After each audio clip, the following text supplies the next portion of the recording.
지난 송구영신 예배를 드리고 한국에 있는 가족들에게 전화로 인사를 하는데 이구동성으로 하는 말이 혼란스럽다, 불안하다, 떠나고 싶다, 이런 얘기들을 하는 거예요. 그래서 참 마음이 안타까웠습니다. 장로님 기도하신 대로 정치적인 현실이 만만치 않습니다. 계엄과 또 탄핵이라고 하는 이 양쪽 진영이 첨예하게 대립을 하는 가운데 가장 염려되는 것은 분열 현상을 보이고 있다는 겁니다. 하나 되지 못하고 분열한다. 그리고 그 결과 저는 이것이 연관이 없다고 생각되지 않아요. 연관이 있어요. 안 죽어도 될 사람들이 179명이나 비행기 사고로 죽었어요. 너무너무 안타깝습니다.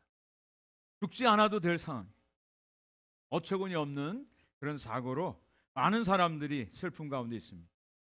꿈과 소망으로 시작해야 될 2025년이 암울하고 또 무거운 마음으로 시작하게 되어서 안타깝습니다.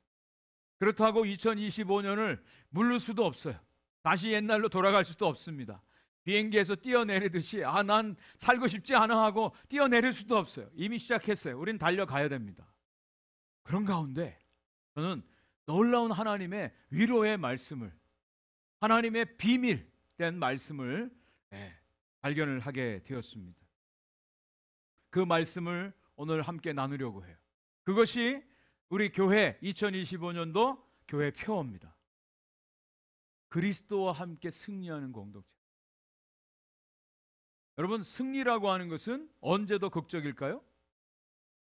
정말 어려울 때, 힘들 때, 안 될 때, 안 되는 것 같은데, 포기할 것 같은데, 그런데 거기에 놀라운 역사하심이 있습니다. 그래서 아까도 말씀드린 것처럼 그리스도와 함께 승리하는 공동체다라고 분명히 선포하고 금년을 달려나가려고 합니다. 그리스도의 거룩함을 옷 입고 승리하게 하소서. 생명의 말씀을 그냥 듣는 것으로 끝나는 게 아니라 행함으로, 순종함으로 승리하게 해달라고. 말씀이 실체가 되게 해달라고. 끝까지 인내하고 죽도록 충성하는, 그것을 통해서 승리하는 금년 한 해가 되기를 원하여 기도하면서 시작합니다. 자, 그런데 목사님, 왜 그렇게 어디에서 그런 자신감이 넘쳐납니까? 어디에서 그런 근거가 있습니까? 물어보신다면 저는 분명히 대답해 드릴 수가 있어요. 이건 제 말이 아닙니다. 제 생각이 아니에요. 하나님의 말씀입니다. 하나님의 약속이에요. 그 비밀을 오늘 이 본문 말씀을 통해서 함께 나누려고 합니다. 여러분, 높이뛰기 선수가 있어요. 우리 한국에도 유명한 높이뛰기 선수가 있는데, 높이뛰기 선수가 그 바를 넘어야 돼요. 근데 코치가 그렇게 얘기를 합니다. 그 바를 넘기 전에 먼저 마음으로 넘으라. 실제적으로 넘기 전에 마음으로 먼저 넘으라고 그렇게 코치한답니다. 근데 그것이 선수들에게 큰 영향을 미친다.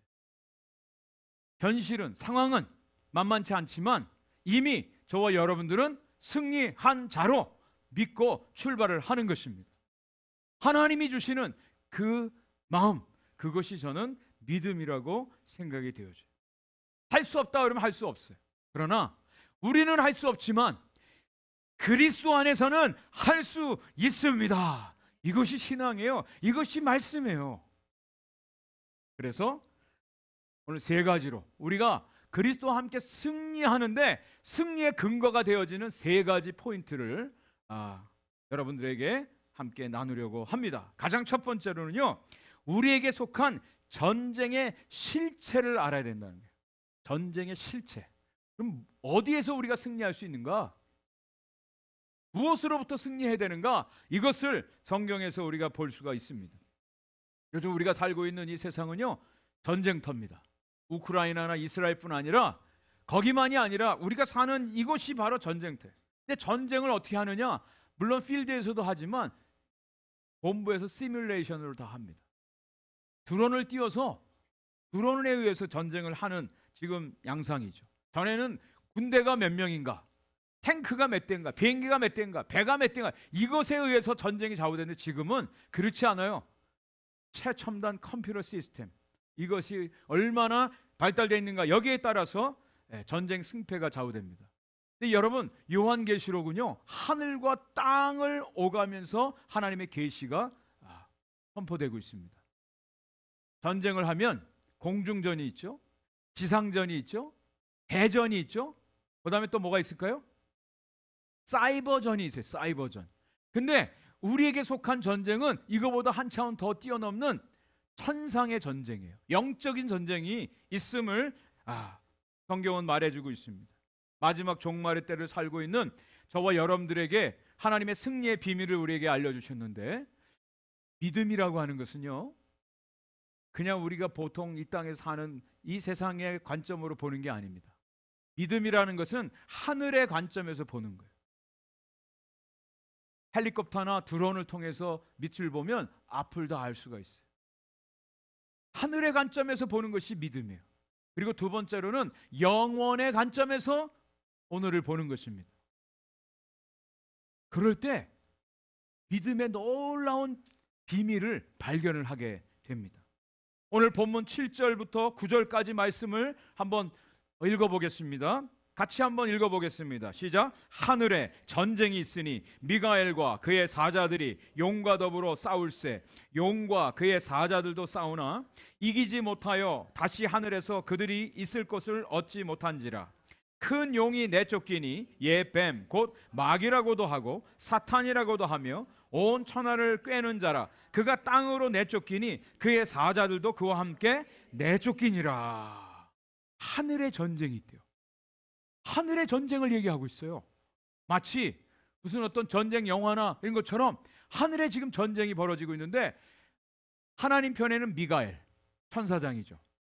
그리고 사자들이 있고, 이쪽에는 큰 용이 있어요. 그 용의 졸개들하고 전쟁이 벌어졌어요. 근데 누가 이겼다고요?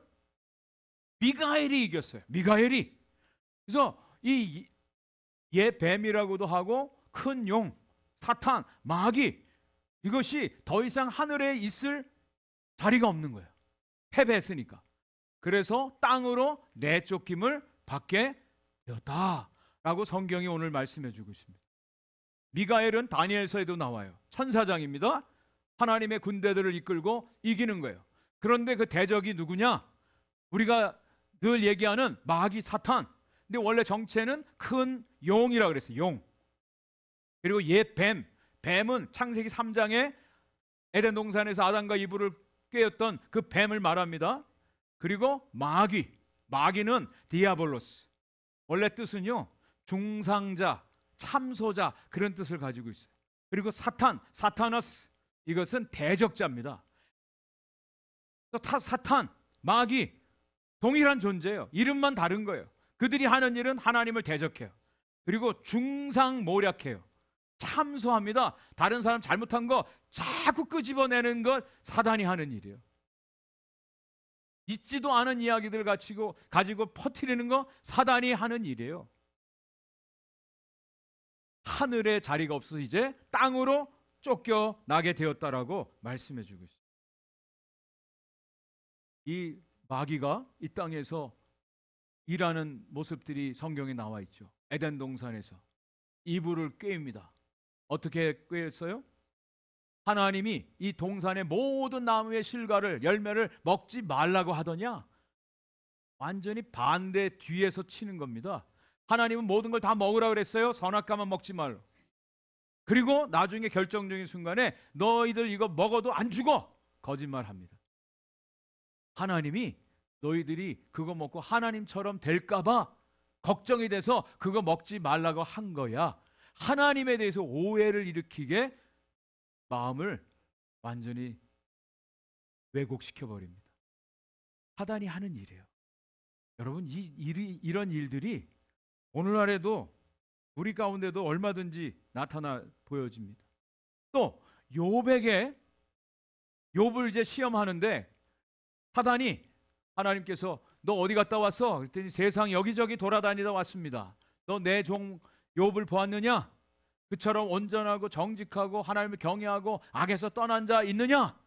그때 사단이 뭐라고 얘기합니까? 까닭 없이 그렇게 합니까? 이유가 있지 않습니까? 까닭 없이 하나님을 그렇게 잘 섬길까요? 여러분, 우리들이 정말 조심해야 될 것이 어떤 다른 사람들이 말을 듣고 그걸 전하는 거예요.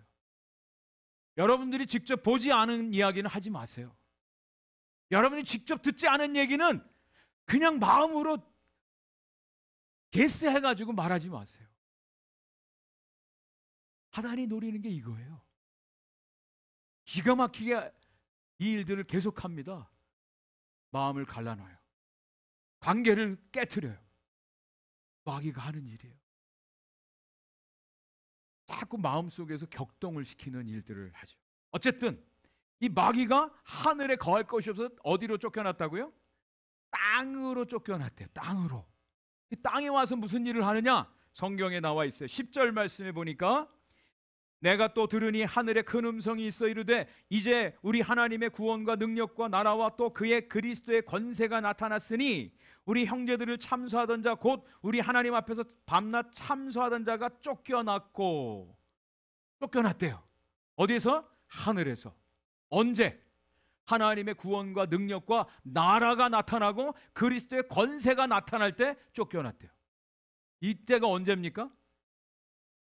예수님께서 십자가에 죽으시고 부활하심으로 모든 대속의 역사를 마치시고 하늘로 승천할 때 마귀가 쫓겨. 하나님의 말씀은요 정확합니다. 어떤 현상들이 벌어지는가? 12절 말씀이에요. 12절을 같이 한번 읽어보겠습니다. 시작. 그러므로 하늘과 그 가운데에 거하는 자들은 즐거워하라. 그러나 땅과 바다는 화 있을진저 이는 마귀가 자기의 때가 얼마 남지 않은 줄을 알므로 크게 분내어 너희에게 내려갔음이라 하더라. 하늘에선 쫓겨났어요. 하늘에 있는 자들은 즐거워한대요. 하늘에 있는 자들이 누굽니까? 순교당한 성도들, 먼저 주님 앞에 간 성도들, 천사들을 말해요. 거기는 즐거워해. 마귀가 더 이상은 어떻게 할 수가 없어요. 그런데 땅에 있는 사람들은 이제 큰일 났다는 거예요. 마귀가 이 땅에 내려와서 자기 때가 얼마 남지 않은 것을 알고 본격적으로 마지막 발악을 한다는 거예요. 이것이 예수님이 십자가에서 죽으시고 부활하시고 승천하신 이후 지금 2000년 역사 가운데 지금 이루어지고 있는 모습이에요. 마귀가 가만히 있지 않아요. 자기의 때가 얼마 남지 않아서 마지막 발악을 하는데 여기 오늘 성경 말씀에 제일 많이 반복되어지는 단어가 무슨 단어입니까? 쫓겨났다. 내려갔다. 마귀는 쫓겨난 존재예요. 이 땅에 내려와서 이제 자기의 일들을 합니다. 본격적인 전쟁이 일어나는 거예요. 마귀가 내려와서 교회를 핍박합니다. 성도들을 가만두지 않습니다. 미혹합니다. 하나님을 대적합니다. 영적인 전쟁을 일으키는 거예요. 마지막 때 말세라고 하면요, 예수님 재림 전을 말세라고 얘기하는데 우리 성도들은 지금 마지막 때를 살고 있는 거예요. 다 어그리하시죠? 그 마지막 때가 언제부터냐? 예수님 십자가 부활 승천하신 이후부터 지금이 다 말세예요. 마지막 때예요. 이때 지금 마귀가 그 일들을 하고 있습니다. 전쟁터 아닙니까? 그것을 인식을 하든 하지 않든, 그거를 어그리하든 어그리하지 않든 저와 여러분들은 지금 전쟁터에 살고 있는 거예요. 영적인 전쟁터예요. 마귀가 가만두지 않습니다. 교회를 핍박합니다. 깨트리려고 합니다. 성도들 가만 내버려 두지 않습니다. 공격합니다. 위협합니다. 심지어는 죽이기까지 해요. 순교하는 사람들이 일어나요. 믿음의 성도들이 이것을 기억하고 인식하고 살아가야 돼요. 그저 마지막 때라고 그냥 무서워하고 두려워하고 벌벌 떨고 있는 게 아니라 지금이 마지막 때 전쟁터구나.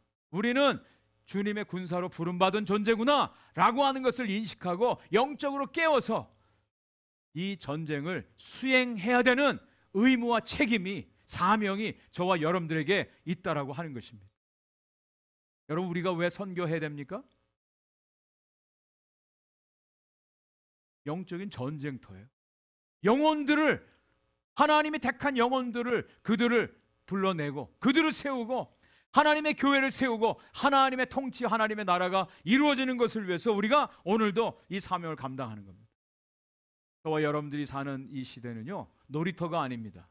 전쟁터입니다. 매직 마운틴에서 그냥 저렇게 롤러코스터 타면서 그냥 놀이터가 아니라 우리는 지금 전쟁 중에 있다는 거예요. 전쟁터예요.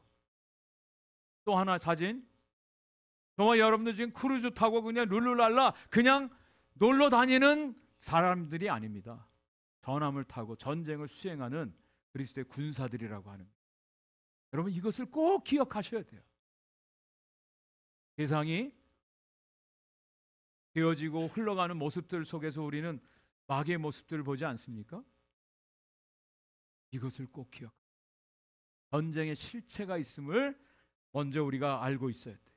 그래서 우리는 전신갑주를 입고 날마다 연습하고 훈련받아서 이 영적인 싸움을 감당해 내어지는 실제 상황 가운데 전시 생활 방식으로 살아가는 것입니다. 자, 두 번째, 그런 가운데 우리에게 승리의 결정적인 요인이 있습니다.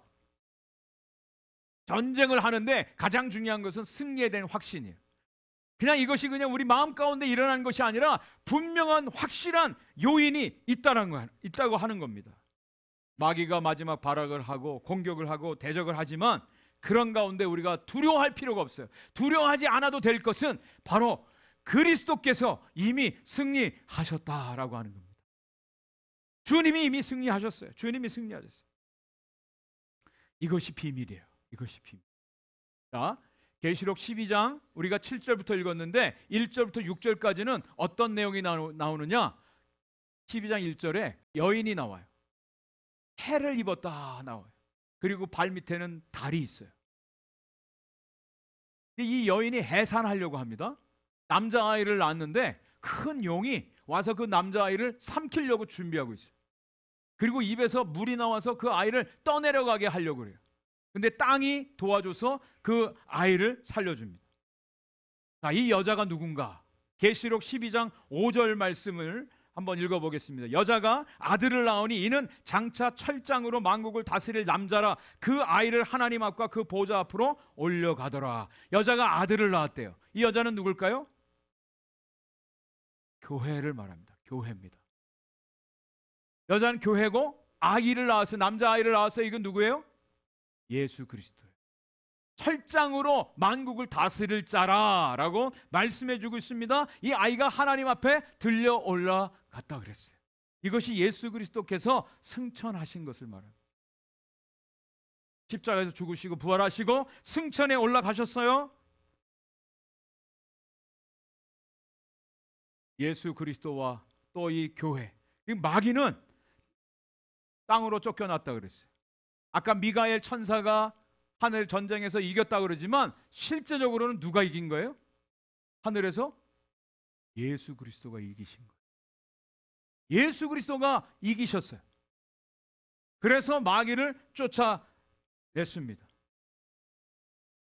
예수님께서 이 땅에 오셔서 하신 일은 요한일서 3장 8절 말씀에 하나님의 아들이 나타나신 것은 마귀의 일을 멸하려 하심이라 라고 말씀해 주고 있어요. 예수님이 이 땅에 오셔서 이 마귀의 일을 멸하려 하심.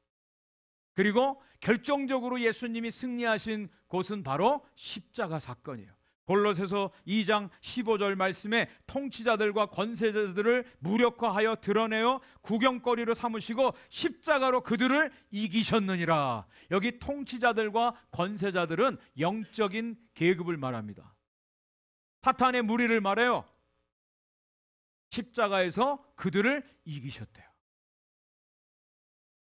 그리고 계시록 17장 14절 상반절에 이런 말씀이 나옵니다. 같이 한번 읽어보겠습니다. 시작. 그들이 어린 양과 더불어 싸우려니와 어린 양은 만주의 주시요 만왕의 왕이심으로 그들을 이기실 터이요. 또 이기셨대요. 누가? 어린 양이. 어린 양이 누굽니까? 예수 그리스도. 예수 그리스도는 누구라고 소개되고 있어요? 만주의 주요 만왕의 왕이시래요.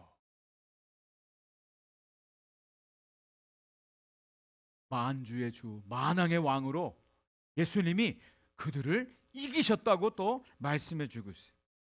그리고 또 예수님이 이기신 사건이 계시록 20장 10절에 나와요.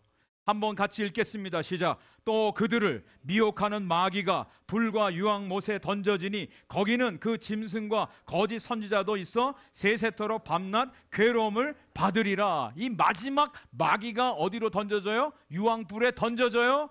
누가? 바로 어린 양 되신 예수 그리스도께서 마귀를 완전히 멸하시는 장면입니다. 마지막 심판이에요. 다시 정리해 드릴게요. 예수님이 다시 하늘로 올라가셔서 그 천상에서 마귀를 이기셨어요. 천상에서 이기셨어요. 두 번째, 이 땅에 내려오셔서 십자가에서 이기셨어요. 그리고 세 번째, 마지막 때 예수님이 마귀의 권세를 다 깨뜨리시고 마지막 최후 심판으로 그를 유황불에 던져 넣으셨어요. 여러분, 가위바위보 하잖아요. 보통 뭐 게임이나 가위바위보 하면 보통 뭐라고 얘기하죠? 한번 해서 안 되면 뭐 하자고 그래요? 3세판 하자. 3세판. 네? 3세판. 근데 꼭 3세판 하자고 하는 사람은 또 져요. 마지막 3번 내리 했는데 다 졌어. 그러면 더 이상은 할 말이 없어요. 예수님은 하늘에서도 이기시고 이 땅 지상에서 십자가의 구속의 역사를 통해서도 이기시고 마지막 날 최후 심판에서도 이기시고 예수님은 승리하신 승리자이십니다. 더 이상 이유를 댈 수도 없어요. 변명할 수도 없어요. 주님은 완전한 승리하신 분이라고 하는 거예요. 예수님이. 그래서 저와 여러분들도 승리를 선언할 수 있어요. 선포할 수 있어요. 예수님과 함께만 있을 때 우리도 승리자라고 하는 것을 성경은 증거해 주고 있다라고 하는 겁니다. 그래서 오늘의 말씀의 결론입니다. 승리자로 우리 성도들이 해야 될 일이 있어요. 승리를 위해서 우리가 하는 게 아니라 주님이 이미 승리하셨기 때문에 우리도 승리자로 부름을 받았기 때문에 우리는 승리자로 감당해야 될 일이 있다는 거예요. 그 말씀이 요한계시록 17장 14절 하반절에 나옵니다. 같이 큰 소리로 읽어보겠습니다. 시작. 또 그와 함께 있는 자들 곧 부르심을 받고 택하심을 받은 진실한 자들도 이기리로다. 할렐루야.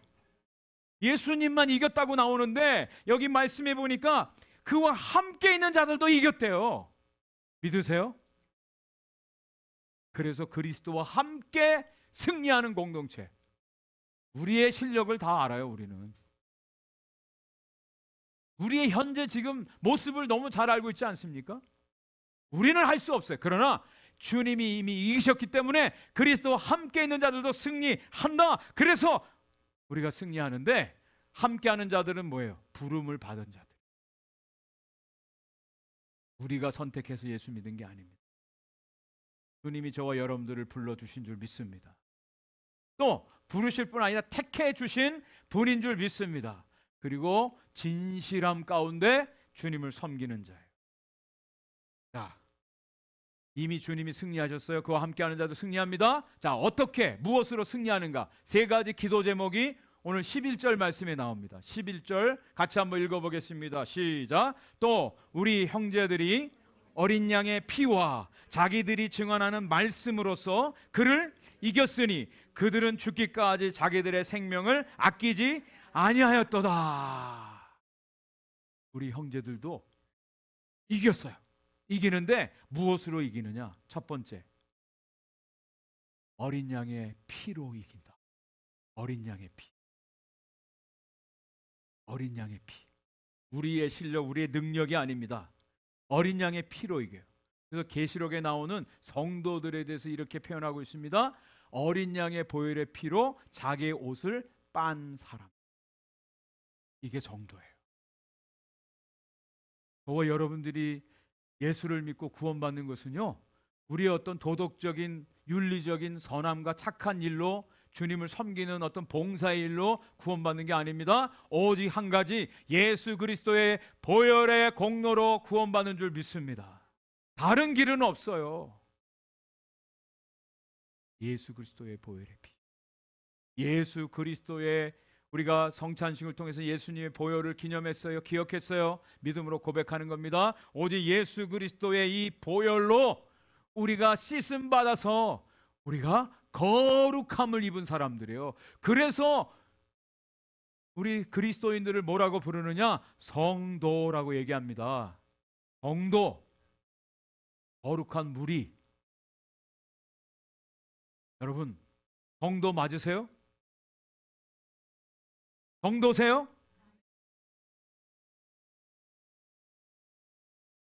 교회에서는 성도님, 성도님 그러면서 저 바깥에서는 세상 사람들만도 훨씬 못한 그런 행동들을 얼마나 많이 하고 있습니까? 그냥 교회 다닌다고 해서 다 성도가 아니죠. 성도라고 하는 말 그대로 뜻은 거룩한 그리스도의 옷을 입은 자입니다. 구별됐다는 거예요. 그리스도의 모습으로, 그리스도인으로 구별되었다라고 하는 거예요. 그래서 요즘에는 이렇게 말합니다. 예수 믿으시고 구원받으세요가 아니라 예수 믿으시고 착하게 사십시오. 우리 같이 한번 옆에 있는 분들에게 그렇게 했으면 좋겠어요. 예수 잘 믿으시고 착하게 사십시오. 구원이 10원에서 마이너스 1원 해가지고 그냥 너무나 싸게 팔려요. 구원이. 네? 정말 예수 그리스도를 믿는 사람, 거룩한 그리스도의 옷을 입고, 그것이 승리입니다. 교회가 회복되어져야 될 가장 중요한 원리입니다. 여러분, 의사들은요, 그 수술실 피가 막 흐르고 하는데도 가운 벗지 않더라고요. 꼭 하얀 가운 입고 진료하고 환자들 돌보더라고요. 자존심일 수도 있고요. 그것이 그 사람의 본분 아닙니까? 하얀 가운이. 파이어 파이터들, 소방관들도 그 엄청난 화마하고 싸울 때 소방복 벗지 않고 밥을 먹어도 잠을 자도 그걸 입고 하더라고요. 여러분, 금년 한 해 우리 오픈도어의 모든 성도님들이 정말 예수 그리스도의 거룩한 옷, 성도의 옷, 이 옷 입고 넉넉히 승리할 수 있기를 간절히 축복합니다. 다른 것 없어요.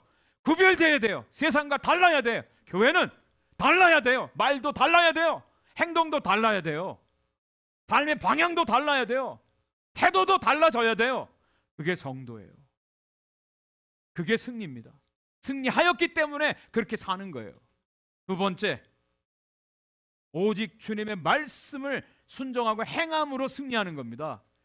11절 말씀에 그렇게 되어 있지 않습니까? 자기들이 증언하는 말씀으로써 그를 이겼대요. 저와 여러분들이 이길 수 있는 것은요, 말씀밖에 없습니다. 말씀밖에 없어요. 우리가 뭐 지식이 있습니까? 뭐가 있습니까? 하나님 말씀, 이 말씀은 살아있는 능력의 말씀이에요. 이 말씀으로 우리가 넉넉히 이기게 됩니다. 그래서 요한계시록 22장 18절 19절에 보면 이런 말씀이 나와요. 이 예언의 말씀에 무엇인가 덧붙이면 재앙을 더해버릴 것이다.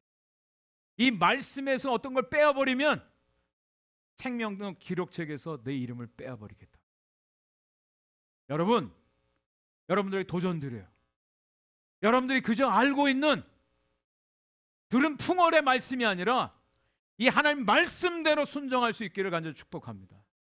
그냥 덧붙이거나 빼서 자기 생각대로 자기 원하는 대로 바꿔서 그렇게 하면서도 순종했다고 말하지 마세요. 하나님의 말씀에 대한 철저한 순종만이 승리할 수 있는 길입니다. 마지막 세 번째, 끝까지 믿음으로 인내하고 죽도록 충성하는 거예요. 믿음은요, 끝까지 가야 돼요. 끝까지 견뎌야 돼요. 거기에는 승리가 있기 때문에.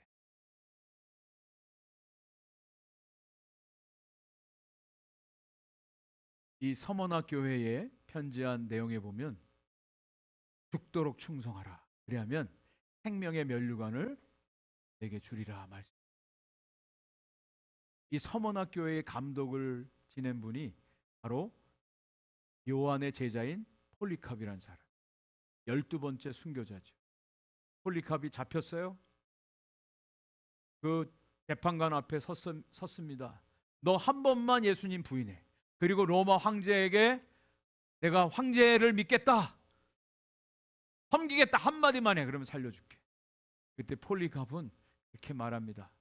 86년 내 생애 가운데 한 번도 하나님은 나를 버리신 적이 없는데 내가 어떻게 하나님을 부인할 수 있겠습니까? 빨리 나를 화형시키십시오. 빨리 나를 죽여주십시오. 담대하게 그런 고백을 했습니다. 신앙은요, 그냥 우리들의 발목만 담그는 것이 아닙니다. 신앙은 그냥 우리 손목만 담그고 나 신앙생활 합니다, 그게 아닙니다. 신앙은 우리들의 모든 것을 다 던져 드려야 돼. 그게 신앙입니다. 죽기까지 충성하라고 말씀합니다. 그것이 충성이에요. 한번 금년 한 해 우리의 삶을 다 드리는 진정한 헌신과 충성이 우리 가운데 있기를 간절히 소원합니다. 저도 목사로서 하나님 앞에 기도하면서 하나님, 금년에 한번 다 쏟아 붓겠습니다. 다 쏟아 붓겠습니다. 하나님, 나를 받아 주시옵소서. 그런 기도를 드렸어요. 그리스도와 함께 금년 한 해 이 세 가지, 그리스도의 거룩한 옷을 입고 승리하고, 말씀에 철저히 행하고 순종함으로 승리하고, 끝까지 충성함으로 승리하는 금년 한 해, 이미 승리했기 때문에 이 승리를 선포하고 달려나가는 우리 오픈도어의 모든 성도님들 되시기를 주의 이름으로 간절히 축원을 드립니다.